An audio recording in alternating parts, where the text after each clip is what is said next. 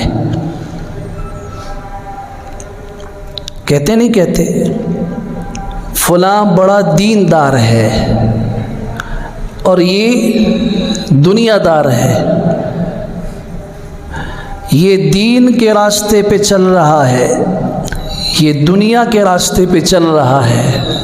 دین اور دنیا میں تفریق کر دی گئی، دونوں کو الگ الگ کر دیا گیا، حالانکہ ان دونوں میں کوئی تقابل نہیں ہے۔ دین کے مقابلے میں دنیا نہیں آتی، دین کی ضد دنیا نہیں ہے، دین کی ضد بے دینی ہے، دنیا کی ضد دین نہیں ہے، دنیا کی ضد آخرت ہے۔ ان دونوں میں تو کوئی تضاد نہیں ہے، یہ دونوں ایک دوسرے کے مقابلے میں نہیں ہیں۔ آپ اپنی آخرت کو بنا سکتے ہیں دنیا میں یا کہیں اور جا کے، آخرت کی تیاری کہاں ہوگی؟ دنیا میں ہوگی نا۔ آپ نیک عمل کہاں کریں گے؟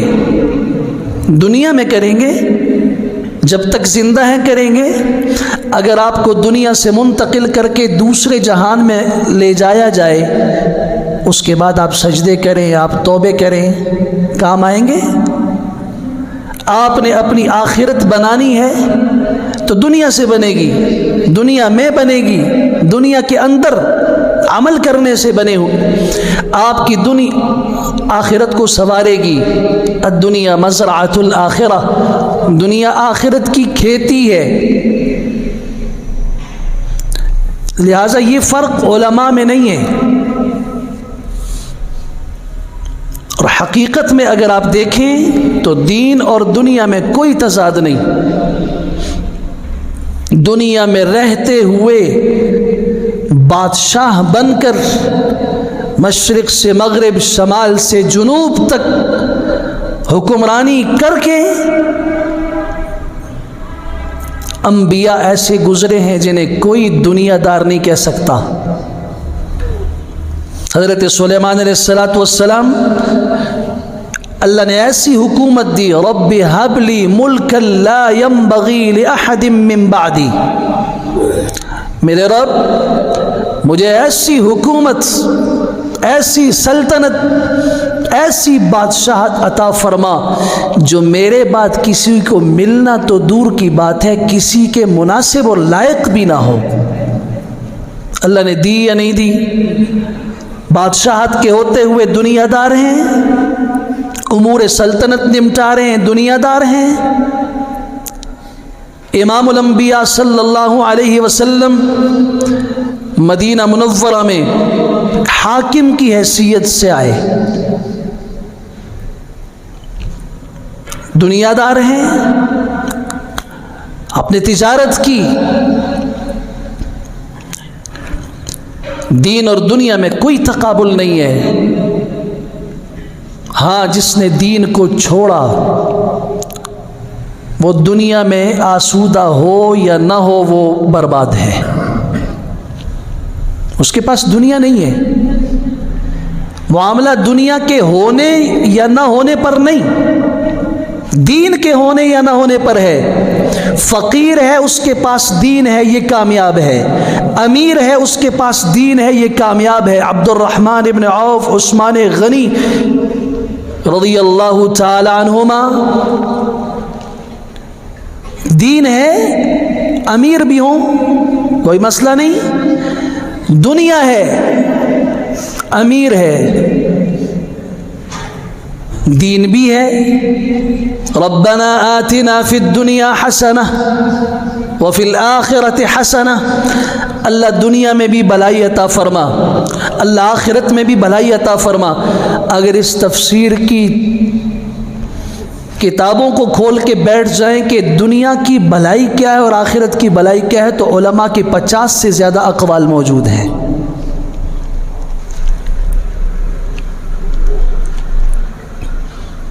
ہم نے غلطی کی دین اور مذہب کو سمجھنے میں۔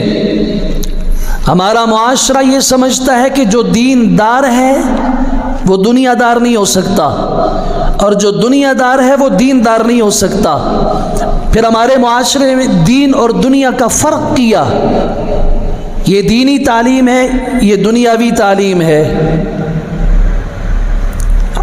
ہمیں تو یہ اصطلاحات میں کہیں نہیں نظر آتا۔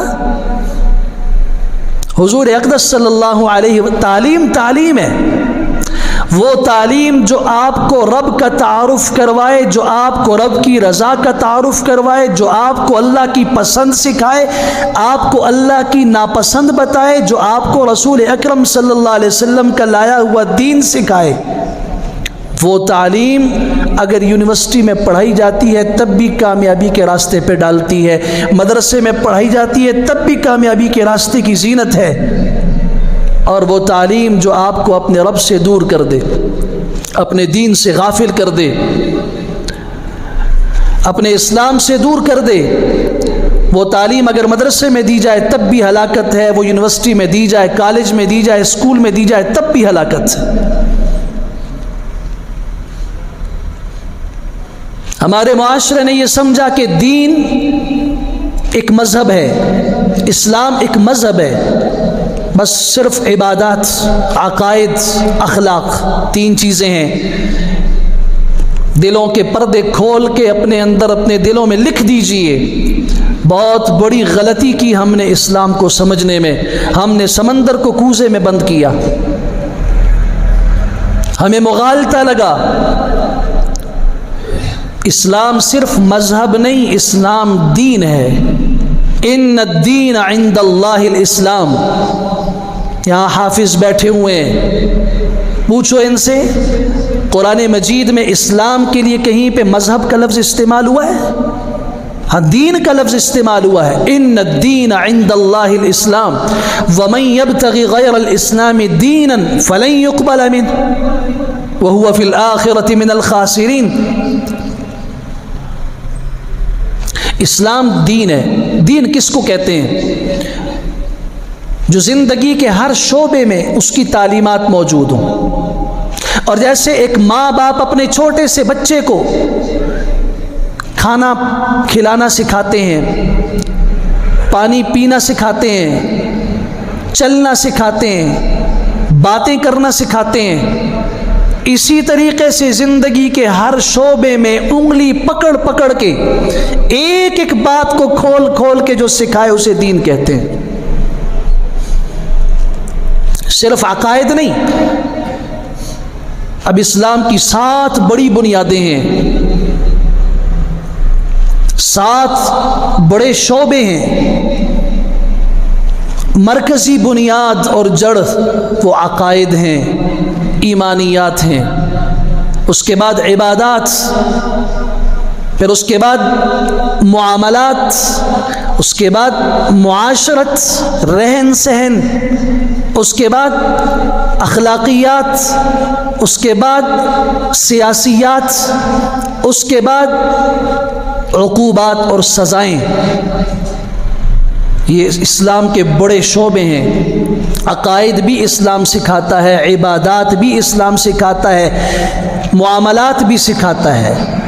آج کے مسلمان نے اسلام کو صرف 3 چیزوں کا مجموعہ سمجھ لیا: عقائد، عبادات اور اخلاقیات، باقی سب چھوڑ دیا۔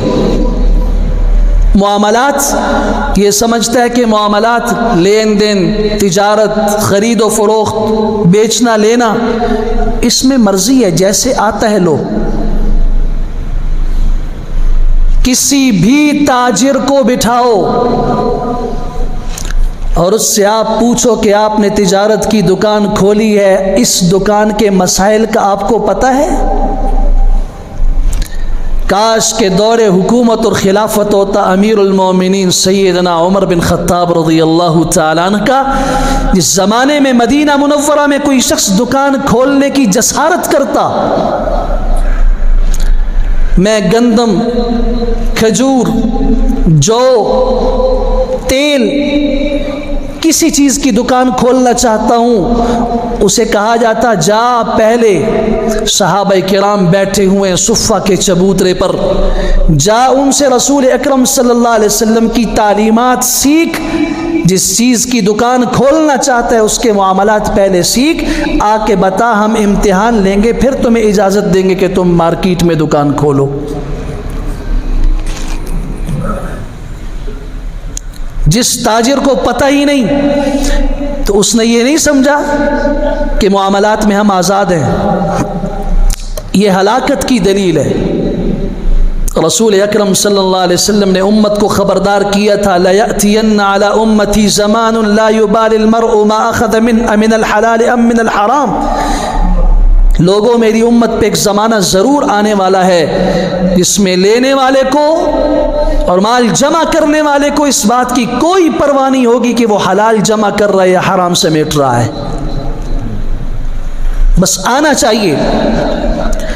آج کا مسلمان یہ کہتا ہے کہ پیسہ جمع کرو، مال جمع کرو۔ کامیابی کی ضمانت مال ہے، ترقی کا زینہ مال و دولت کی کثرت ہے۔ اسلام نے ان کے جمع کرنے سے کبھی منع نہیں کیا، لیکن اصول بتائے کہ جمع کرتے وقت خیال رکھنا حرام نہیں آنا چاہیے۔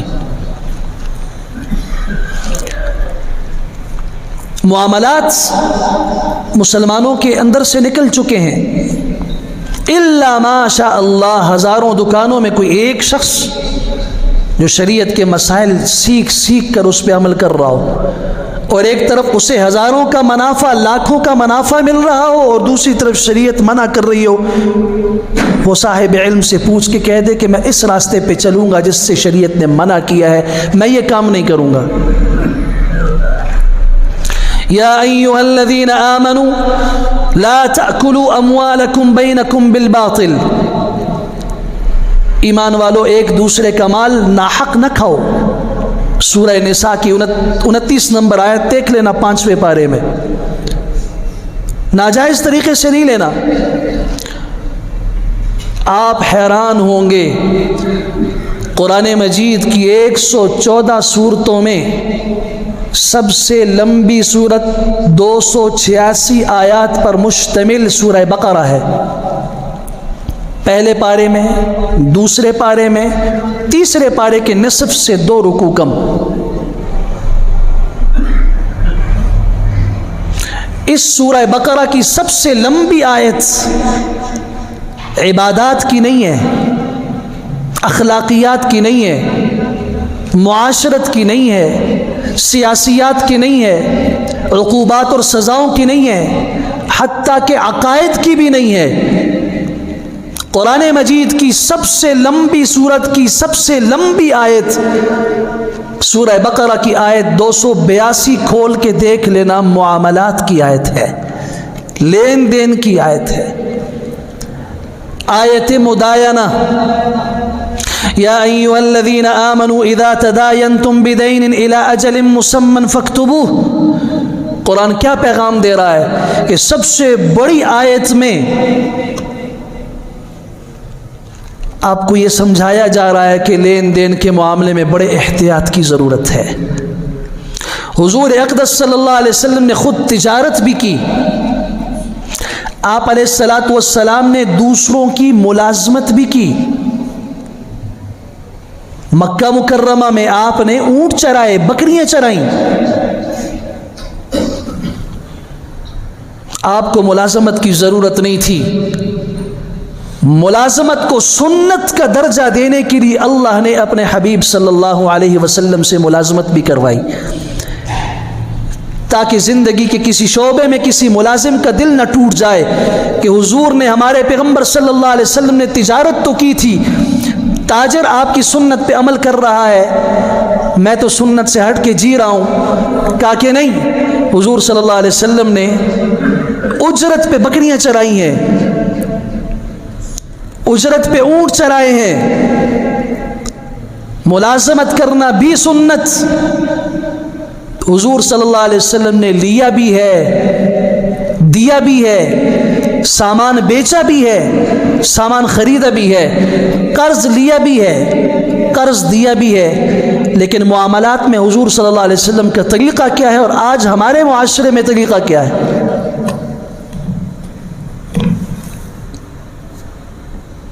ایک اور بات بھی عرض کر دوں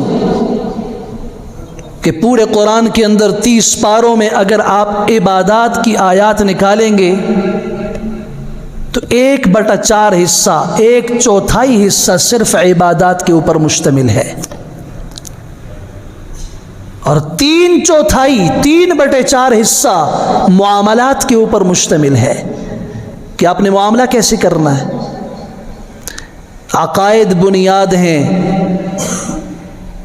عبادات اللہ کے قرب کا ذریعہ ہیں، لیکن یاد رکھیے کہ ہمارے معاشرے نے صرف یہی سمجھا کہ عبادت کا اپنا مقام ہے، معاملات کا اپنا مقام ہے۔ حضرت عمر رضی اللہ عنہ فرمایا کرتے تھے، جس کسی آدمی کو دوست اور ساتھی بنانا چاہتے ہو، اس کے 2 کام دیکھو، اس کے ساتھ سفر کرو، اس کے ساتھ معاملات کرو۔ سفر سے اس کی حقیقت کھل کے سامنے آ جائے گی، معاملات کر کے دیکھو، معاملات میں کھرے اور کھوٹے ہونے کا پتہ چل جائے گا۔ کتنے لوگ ہیں سجدوں کے کثرت کی وجہ سے ان کی پیشانیوں پہ محراب اور نشان بن چکے ہیں، معاملات میں 1 روپے کے بھی نہیں ہیں۔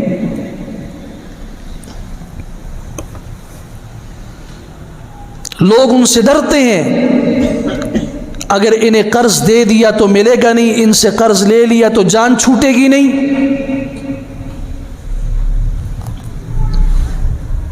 آج ہمارے معاشرے میں 2 باتیں بہت عام ہیں معاملات کے معاملے میں، بددیانتی اور ابہام۔ اور اسلام کا اصول یہ ہے کہ اسلام نے معاملات میں ان دونوں چیزوں کی جڑ اکھاڑ کے پھینکی ہے۔ جو معاملہ مبہم ہو، اس میں ذرا بھی خفا ہو، پوشیدگی ہو، اسلام منع کرتا ہے، یہ جائز ہی نہیں ہے۔ کھڑی فصل ہے، باغ میں پھل تیار ہو چکا، پھل پڑ چکا ہے، سبز ہے، ابھی پکا نہیں ہے، اتارنے کے قابل نہیں ہے، کھڑے کھڑے باغ کو، کھڑی کھڑی فصل کو بیچنا آج سارے کر رہے ہیں، اسلام نے جائز نہیں قرار دیا، منع کر دیا۔ کیوں؟ جب تک وہ پھل اتر کے محفوظ نہیں ہوا۔ آج اگر قدرتی آفت آ گئی، لینے والے کو کیا ملے گا؟ اس کا سارا سرمایہ ڈوبا یا نہیں ڈوبا؟ اگر ان معاملات میں جائیں تو آپ حیران ہوں گے کہ ہم کہاں جا رہے ہیں۔ ایک تالاب کے اندر مچھلیاں ہیں، اس کو کوئی بیچنا چاہتا ہے کہ میں یہ اس میں جتنی بھی مچھلیاں ہیں میں بیچ رہا ہوں، غائبانہ سودا ہے۔ اسلام اس کی اجازت نہیں دیتا۔ جب تک وہ مچھلی پکڑی نہیں گئی، آپ کے جال میں، آپ کے ہاتھ میں نہیں آئی، اس وقت تک سمندر کے اندر، دریا کے اندر غائبانہ چیزوں کی بے کر رہے ہو۔ اس جنگل میں جتنے پرندے ہیں، جتنے آپ کو یہاں شکار کے لیے ہرن کچھ بھی ملتا ہے میں بیچتا ہوں آپ کے اوپر، اسلام اجازت نہیں دیتا جب تک وہ آپ کے ہاتھ میں نہ آ جائے۔ آج خدا نخواستہ کوئی بیماری آ گئی، کوئی آفت آ گئی، آپ نے وہ بیچ دیا، لینے والے کو کیا ملا؟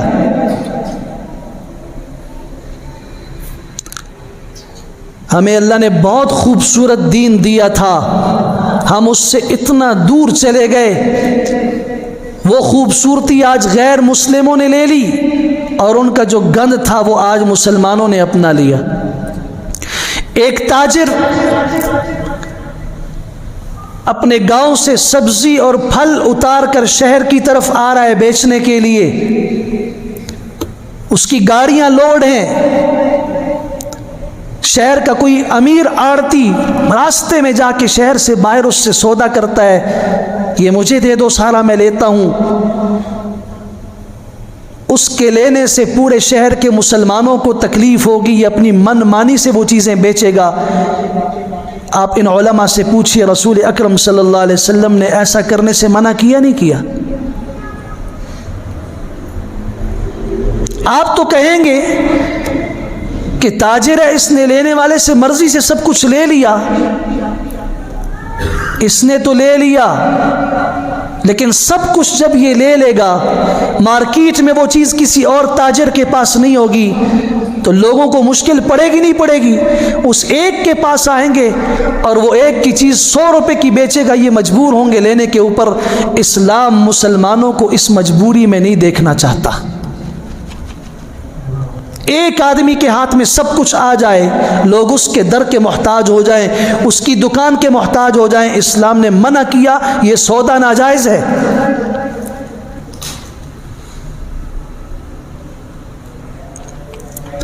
ایک شخص ایک چیز بیچ رہا ہے، یہ شخص خریدنا نہیں چاہتا، یہ دوسرا بیچارہ لینا چاہتا ہے، اس کو پتہ ہے یہ لینا چاہتا ہے، اب وہ اس سے کہتا ہے یہ میں لینا چاہتا ہوں اور قیمت زیادہ بتاتا ہے، صرف اس لیے تاکہ اس کے سامنے زیادہ قیمت آئے اور وہ مجبور ہو زیادہ قیمت لینے پر۔ اسلام نے کہا جائز نہیں ہے یہ۔ آج اپنے معاملات کو دیکھیں آپ، میں کس کس شعبے کا نام لوں گا معاملات کے اندر جو اس میں مبتلا ہے یا نہیں ہے؟ اپنے اپنے بندے رکھے ہوئے ہیں کہ جب سودے کی بات ہو تم بیچ میں آ جانا، کہہ دینا میں اتنے کا لیتا ہوں یہ، تاکہ اس آدمی کے لیے قیمت آٹومیٹک زیادہ ہو جائے۔ رسول اکرم صلی اللہ علیہ وسلم نے فرمایا کہ یہ بے جائز ہی نہیں ہے، اس شخص کا یہ عمل مسلمانوں کے حق میں جائز نہیں ہے۔ محتکر جس نے سامان جمع کیا، سٹاک کر کے رکھا، ایسا سٹاک کیا کہ مارکیٹ میں اس کے سوا وہ چیز کسی کے پاس موجود نہیں ہے، اور وہ اس لیے سٹاک کر رہا ہے تاکہ وقت آنے پر من مانی کر کے میں لوگوں پہ بیچوں گا، ابھی نہیں بیچ رہا، رکھ دی اس نے تاکہ مارکیٹ سے شارٹ ہو، میں اس کو بیچوں گا۔ آج بڑی کمپنیاں ہمارے ملک میں، بڑی کمپنیوں سے لے کے چھوٹا سا دکاندار یہ کر رہا ہے۔ رسول اکرم صلی اللہ علیہ وسلم کے الفاظ دل کی تختیوں پہ لکھو، لعن اللہ المحتکر، اللہ تعالیٰ ایسے ذخیرہ اندوز پہ لعنت فرماتے ہیں۔ جس پہ اللہ کی لعنت ہو وہ مال جمع کر کے کامیاب ہو جائے گا؟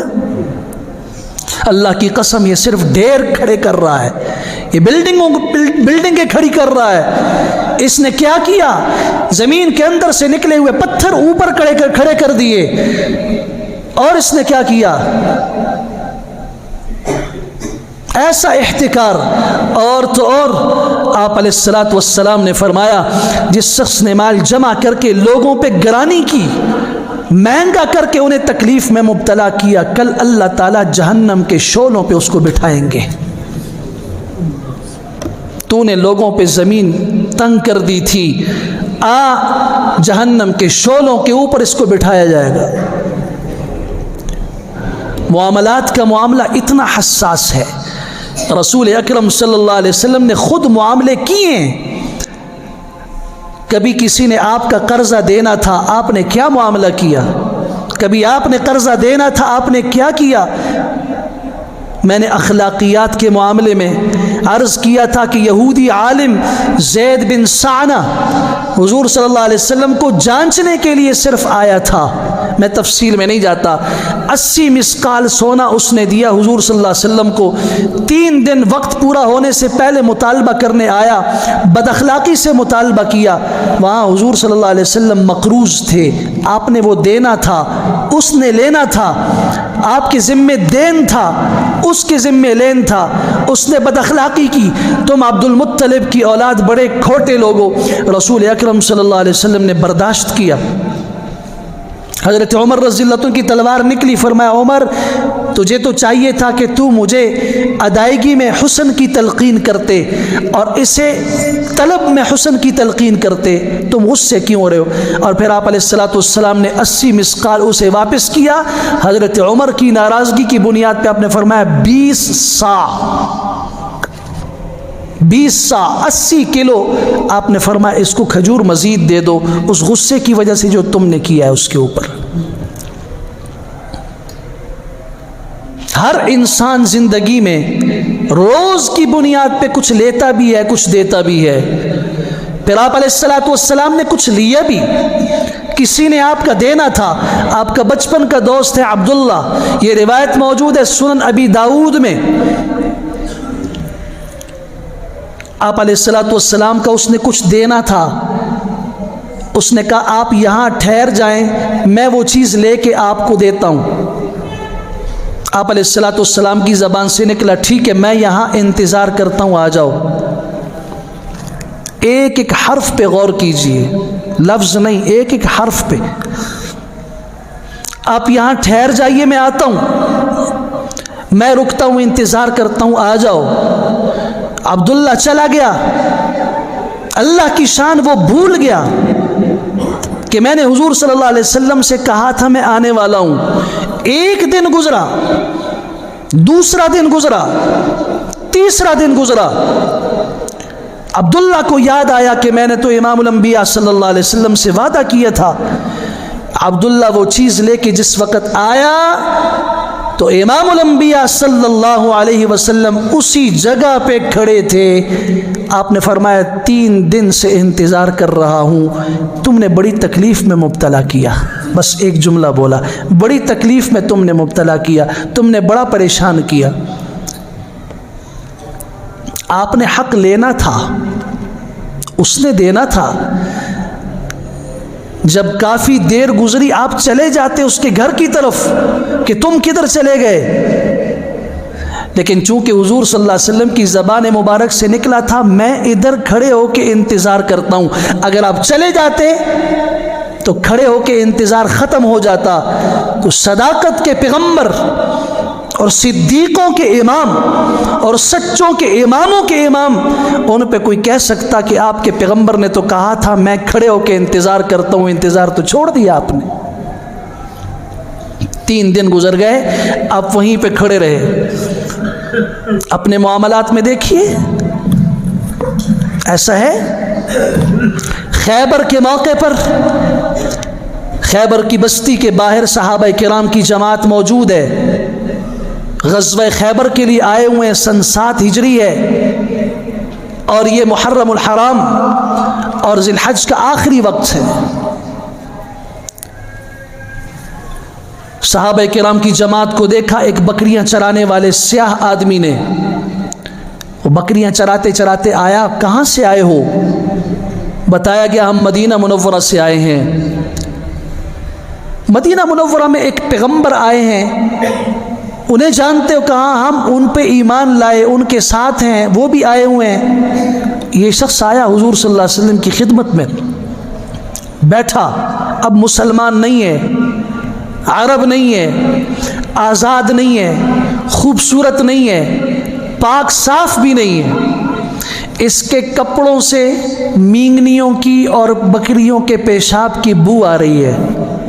آپ نے بھی محسوس کیا ہوگا، جو لوگ بکریاں پالتے ہیں، جو لوگ بھینسیں پالتے ہیں، جو گھوڑے پالتے ہیں، ہر وقت انہی میں گھسے رہتے ہیں، ان سے ان چیزوں کی بدبو آتی ہے۔ یہ بکریوں کا چرواہا ہے، الاسود الراعی۔ مزے کی بات ہے کہ کسی محدث نے اس کا نام بھی نہیں رکھا، نام کیا تھا کسی نے توجہ ہی نہیں کی، اس کا وہ وصف ذکر کیا، کالا سیاہ بکریاں چرانے والا، سیاہ فام بکریاں چرانے والا، بدبو آ رہی ہے۔ آ کے رسول اکرم صلی اللہ علیہ وسلم کے پاس بیٹھ کے کہتا ہے، آداب سے واقف نہیں ہے، بکریاں چرانے والا غلام کہتا ہے آپ یہ کہتے ہیں کہ آپ اللہ کے رسول ہیں؟ انت تقول انک رسول اللہ؟ آپ نے فرمایا ہاں میں کہتا ہوں میں اللہ کا رسول ہوں اور آخری رسول۔ اگر میں آپ کی بات مان لوں تو میرے ساتھ آپ کیا معاملہ کریں گے؟ آپ علیہ السلام نے فرمایا ہم تجھے اپنا بھائی بنائیں گے، تجھے سینے سے لگائیں گے، تجھے اپنے ساتھ بٹھائیں گے۔ پہلی مرتبہ محبت کا جملہ اس کے کانوں میں پڑا تھا۔ اس کے آقا نے کبھی اس کے ساتھ اخلاق سے بات نہیں کی تھی، کبھی اس کو کھانے کے دسترخوان میں اپنے ساتھ بٹھایا نہیں تھا۔ برتن اس کا الگ، کھانا اس کا الگ، پینے کا برتن الگ، اس کے سونے کی جگہ الگ۔ تم سے بو آتی ہے، تم سے اسمیل آتی ہے، ہم سے دور رہو۔ امام الانبیاء صلی اللہ علیہ وسلم کی زبان سے پہلی مرتبہ سنا ہم تجھے اپنا بھائی بنائیں گے، تجھے سینے سے لگائیں گے، تو فرط جذبات سے بات آگے پوچھتا ہے، میرے جسم سے تو بو آ رہی ہے، میرے کپڑوں سے تو بدبو آ رہی ہے، آپ مجھے اپنے ساتھ بٹھائیں گے؟ فرمایا اللہ کی قسم جس کے قبضے میں محمد صلی اللہ علیہ وسلم کی جان ہے، تم نے کلمہ پڑھا، اس حال میں تم ہمارے بھائی بنو گے، اور اگر اس کلمے پر تمہاری جان نکل گئی تو میں اس بات کی گواہی دیتا ہوں اللہ تعالیٰ تیرے جسم اور تیرے کپڑوں کی بدبو، مینگنی اور پیشاب کی بو کو جنت کی زعفران اور مشک سے تبدیل فرمائے گا۔ آپ اٹھائیے سیرت ابن حشام، لکھا ہے انہوں نے، امام ابن حشام رحمۃ اللہ تعالی علیہ نے، حضور اقدس صلی اللہ علیہ وسلم کی سیرت پر مشتمل کتاب ہے سیرت ابن حشام، ابتدائی کتابوں میں سے ہے۔ اس شخص نے کلمہ پڑھا، اب میرے لیے کیا حکم ہے؟ اب میں بتا رہا ہوں کہ لین دین کے معاملات کو سمجھیے، معاملات دین ہیں۔ ہم مسلمانوں نے معاملات کو دین سے باہر نکال دیا ہے۔ آپ علیہ الصلوۃ والسلام نے فرمایا بکریاں کس کی ہیں؟ یا رسول اللہ یہ میرے آقا کی ہیں، تمہاری تو نہیں؟ کہا نہیں، میں غلام ہوں، چرواہا ہوں۔ آپ نے فرمایا سب سے پہلے یہ بکریاں مالک کو واپس کر کے آؤ۔ اللہ کے رسول صلی اللہ علیہ وسلم وہ کافر ہے، وہ یہودی ہے، اور وہ ہمارا دشمن ہے، اب تو اس کا مال تو ہمارے لیے حلال۔ آپ نے فرمایا نہیں، اس نے تجھے امین سمجھا تھا، اس نے اپنی بکریاں تجھے حوالے کی، تجھ پہ بھروسہ کیا، اور تم جب تک کافر تھے اس کے بھروسے پہ پورا اترتے تھے۔ آج جب تم نے کلمہ پڑھا اس کی بکریاں اسے نہیں ملیں گی، وہ کہے گا مسلمان خائن ہے، بددیانت ہیں، دھوکے باز ہیں۔ ادھر اس نے کلمہ پڑھا، ادھر میری بکریاں ہی غائب کر گیا۔ میں نے کہا دو وجہ سے معاملات میں جھگڑا پیدا ہوتا ہے۔ دو پارٹنرشپ کرنے والے، ایک پارٹنر دوسرے کے گریبان کو پکڑتا ہے۔ کل تک اکٹھے کھاتے تھے، اکٹھا سفر کرتے تھے، ایک دوسرے کے بغیر ان کی راتیں نہیں گزرتی تھیں، آج ایک دوسرے کا گلا پکڑ رہے ہیں، ایک دوسرے کو عدالتوں میں گھسیٹ رہے ہیں، ایک دوسرے کے خلاف جرگے قائم کر رہے ہیں۔ کیوں؟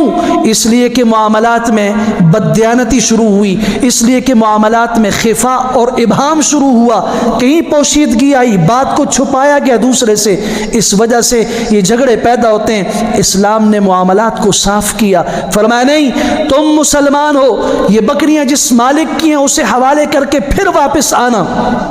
اللہ کے رسول میں جاؤں گا تو میں تو مسلمان ہو چکا ہوں، میں کیسے حوالے کروں؟ آپ نے فرمایا جا کے اس کے گھر کے اندر حوالے کر کے گھر کے اندر کر دینا، پھر واپس آ جانا۔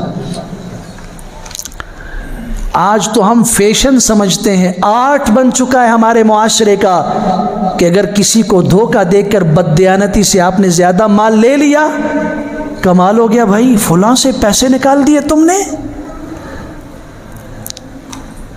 فلاں تو کسی کو نفع نہیں دیتا، میں نے اتنا اس سے نکال لیا اور اس انداز سے نکال دیا، فیشن بن گیا اور اس پہ لوگ فخر کر رہے ہیں۔ امام الانبیاء صلی اللہ علیہ وسلم نے فرمایا تھا من غشنا فلیس منا، جس نے ہم مسلمانوں کو دھوکہ دیا وہ ہم میں سے نہیں ہے۔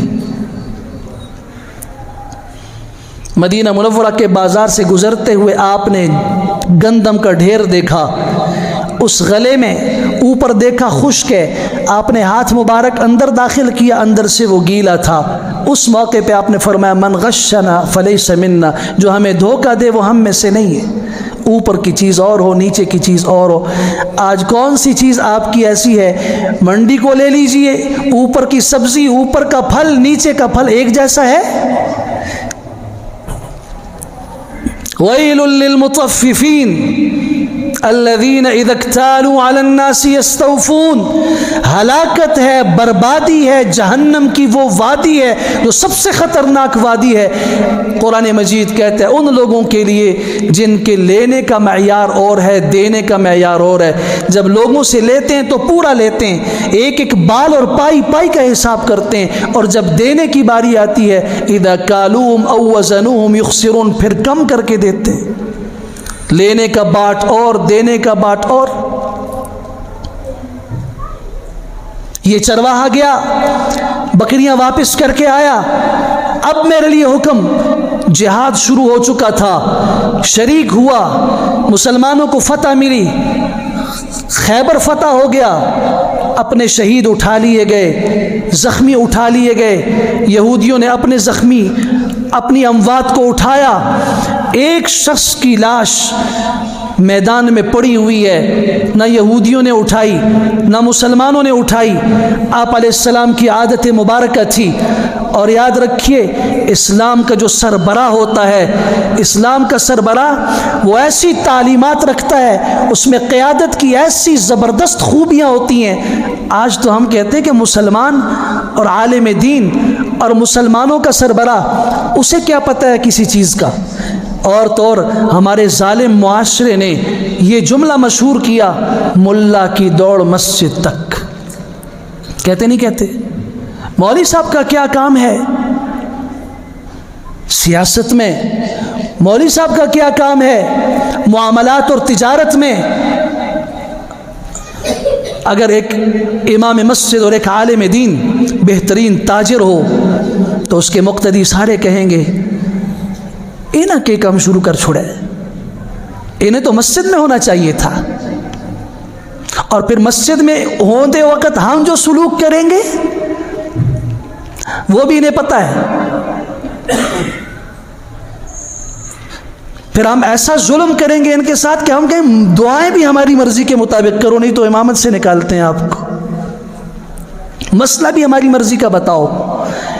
یہ اس بیچارے طوطے اور اس بیچارے پنچھی اور پرندے کی طرح امام کو بنانا چاہتے ہیں جس کے پر اور بازو کٹے ہوئے ہوں، جو تاب پرواز نہ رکھتا ہو اور ان کے دانوں کا محتاج بن کے ان کی دہلیز اور ان کی چوکھٹ پہ پڑا رہے، اور ایک کو جی جی بولے اور دوسرے کو جی جی بولے، آپ جو بھی کر رہے ہیں حرام، بس ٹھیک ہے جی اللہ اور برکت دے آپ کو، تاکہ اس کی زبان گنگ ہو جائے اس شیطان اخرس کی طرح کہ یہ ممبر سے بیٹھ کے حق کی بات کرنے کی جرت بھی نہ رکھ سکتا ہو، اور اسے پتہ ہو اگر میں نے یہ بات کہی تو کل میں یہاں نہیں ہوں گا۔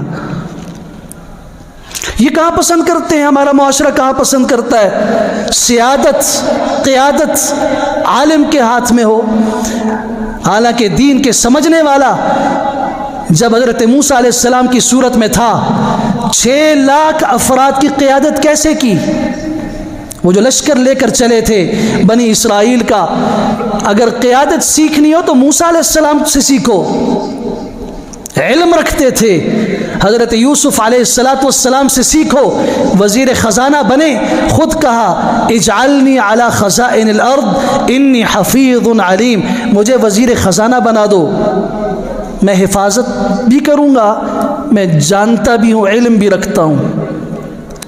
اشارہ کر دیا کہ جس کے پاس دین کا علم ہوتا ہے اس سے بڑھ کر خزانے کی حفاظت کوئی نہیں کر سکتا، اس سے بڑھ کر علم بھی کوئی نہیں رکھ سکتا اس معاملے کا۔ سیدنا سلیمان علیہ السلام کو لے لو، حکومت کی کیسے کی؟ کوئی دنیا میں لے آؤ نا جو حضرت کے پائے کے مقابلے کا ہو، کوئی وزیر خزانہ تاریخ انسانیت میں بتاؤ نا یوسف علیہ السلام کی طرح، جو نان بائی کو بلا کے پہلی مرتبہ کہتے ہیں، جو باورچی ہے وزیر خزانہ کے لیے، وزراء کے لیے کھانا بناتا ہے، یوسف علیہ السلام فرماتے ہیں پہلے وزیر خزانہ کے لیے کھانا کیا بنتا تھا؟ حضرت یہ میرے لیے آدھی روٹی جو کی پورے دن میں۔ حضرت آپ وزیر خزانہ ہیں، مصر کے ہیں، اور آپ کے آنے کے بعد اللہ نے ایسی برکتیں دی ہیں کہ اطراف کے لوگوں کو ہم غلہ دے رہے ہیں، مصر خوشحال ہو چکا ہے، آپ تو اور لیجئے، آپ سے کون منع کرتا ہے؟ فرمایا نہیں، اوروں کو یہ بتانا چاہتا ہوں کہ ہمارے مصر کا اس وقت سب سے غریب آدمی جس کے پاس کھانا نہ بھی ہو، آدھی روٹی جو کی تو ہوگی نا، اس سب سے غریب کے برابر کا کھانا میں کھاؤں گا، تاکہ مجھے درد لگا رہے، مجھے احساس لگا رہے کہ میرے معاشرے میں ایک عام آدمی کیسے زندگی گزارتا ہے۔ صاحب دین سے، دین والے سے بڑھ کر کون سمجھ سکتا ہے معاملات کو، کون سمجھ سکتا ہے زندگی کی کسی شعبے کو۔ آپ علیہ السلام سفر ہجرت پہ نکل رہے ہیں، ساتھ ابو بکر صدیق ہیں، ساتھ عامر بن فہیرہ ہیں، یہ حضرت ابو بکر صدیق رضی اللہ عنہ کے غلام ہیں، ساتھ عبداللہ ابن اریقط ہے، یہ مشرک ہے، کافر ہے، مکہ مکرمہ کا صرف رہنما ہے، راستہ بتانے والا ہے۔ مدینہ منورہ کو کون سا راستہ جاتا تھا، رہبر کے طور پہ اس کو ساتھ لیا، قیمت طے ہوئی، تم نے ہمیں مدینہ چھوڑنا ہے، تمہیں اتنا کچھ دیں گے۔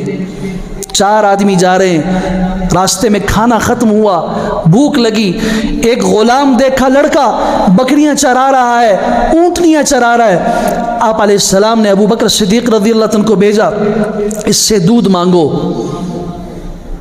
اس سے مانگا، اس نے کہا میں مالک نہیں ہوں، میں غلام ہوں۔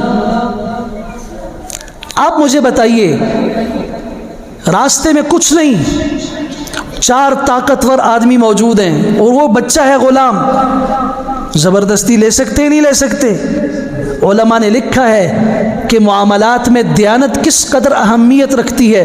آپ علیہ السلام نے فرمایا کہ نہیں، اس نے کہا چلے میں آپ کو دیتا ہوں، دودھ دے دیتا ہوں، قیمت دیجئے۔ آپ نے ابو بکر صدیق رضی اللہ عنہ سے فرمایا اس سے پہلے پوچھو اس کو مالک نے اجازت دی ہے کہ یہ بکری کا دودھ دے سکتا ہے نہیں دے سکتا، اس کو اجازت بھی ہے یا نہیں؟ اس نے کہا مجھے اجازت ہے اس کی۔ تب دودھ دوہا گیا اور آپ علیہ السلام نے اس کو استعمال کیا۔ معبد کے راست اسی سفر ہجرت میں معبد کے گھر میں جا کے مانگا کہ دودھ ہے، کچھ کھانے پینے کا ہے، کچھ نہیں، بکریاں خاوند لے کے چلا گیا ہے، ایک بیمار بکری ہے جو چلنے سے عاجز ہے، خشک ہے، اس کے تھنوں میں دودھ نہیں۔ اجازت مانگی گئی، اگر تم اجازت دو تو ہم کوشش کر لیتے ہیں دودھ دوہنے کی۔ اجازت ہے؟ بغیر اجازت کے کسی کی بکری کو، بیمار بکری کو جس میں دودھ نہیں، ہاتھ نہیں لگایا۔ اجازت ہو آپ اس کے مالک ہیں۔ فتح مکہ ہے، صفوان بن امیہ تاجر السلاح کہلاتا ہے، مکہ مکرمہ کے تاجر، اسلحے کا ڈیلر ہے، دوسرے جگہوں سے، یمن سے، شام سے اسلحہ، تلواریں، تیر، نیزے، زریں خرید کے مکہ مکرمہ میں بیچتا ہے۔ آپ علیہ السلام کو حنین کے لیے کچھ ضرورت پڑی، آپ نے اس کو کہا ہمیں عاریتاً استعمال کے لیے کچھ اسلحہ دو، زریں دو، تو وہ گھبرا گیا کہ اب تو ان کی طاقت ہے، انہوں نے مکہ فتح کر لیا، شاید میرے مال پہ قبضہ کرنا چاہتے ہیں۔ آپ اٹھائیے، سنن نبی داؤد میں بھی موجود ہے، آپ اٹھائیے مسند احمد بن حنبل میں بھی موجود ہے، آپ اٹھائیے حدیث کی دوسری کتابوں میں، امام حاکم نے مستدرک حاکم میں اس حدیث کو امام مسلم کی شرط کے مطابق قرار دیا ہے۔ اللہ اکبر کبیرہ۔ آپ شاید واپس نہ کریں، آپ علیہ السلام نے مسکرا کے کہا عاریتاً مضمونہ، ہم استعمال کے لیے لے رہے ہیں، اور اگر نقصان ہوا تو زمان دیں گے، اس کا بدلہ قیمت دیں گے، ہم قبضہ نہیں کرنا چاہتے۔ تم مظلوم ہو، تم نہیں مانگ سکتے، کچھ نہیں، ہم ظالم نہیں ہیں۔ یہود نے کہا اسلام پھیل رہا ہے، اس کی وجہ معلوم کرو۔ میں مختصر عرض کر رہا ہوں، ہارون الرشید کا زمانہ ہے، بنو عباس کا دور ہے۔ ایک شخص نے کہا کہ میری ذمہ داری لگائیے، میں یہ معلوم کرتا ہوں۔ اس کی ذمہ داری لگائی، اوروں کی ذمہ داری لگائی، جاؤ لوگ دھڑا دھڑ مسلمان کیوں ہو رہے ہیں، کوئی زبردستی ہے، جبر ہے، کیا مسئلہ ہے؟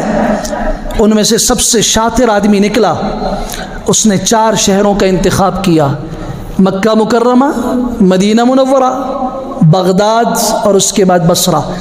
4 بڑے شہر ہیں، میں یہاں جا کے مسلمانوں کی حالت دیکھتا ہوں، پتہ چل جائے گا۔ بغداد میں پہنچا، ابھی مکہ نہیں آیا، مدینہ بھی نہیں آیا، اور مقدس شہر ہیں۔ صرف قصر خلافت ہے وہاں پر، خلیفہ وہاں بیٹھتا ہے بغداد میں۔ یہ آیا رات کو سرائے میں ٹھہرا، کھانا کھایا، صبح کو نکل رہا ہے کہ میں مسلمانوں کے بازار کو دیکھتا ہوں، مسلمانوں کے اخلاقیات کو دیکھتا ہوں، ان کی دین اور معاملات کو دیکھتا ہوں، ان کی مسجد میں جاؤں گا۔ نہ مسجد میں گیا، نہ مدرسے میں گیا، نہ عالم کے پاس گیا، نہ کسی صاحب تقوی کے پاس گیا، سرائے میں، ہوٹل کی طرح سرائے میں رات گزاری، کھانا کھایا، صبح کھانا کھایا۔ جاتے وقت سرائے کے مالک کو کہتے قیمت کتنی بنی، میرا کتنا بل بنا؟ اس نے کہا آپ مہمان ہیں، چلے جائیے، آپ کا بل ادا ہو چکا ہے۔ کس نے ادا کیا؟ میں تو یہاں ایسا اجنبی ہوں، مجھے تو یہاں کا کوئی فرد نہیں جانتا۔ رات کو ایک جوان شخص آیا تھا، سرائے میں گھوم پھر کے گیا۔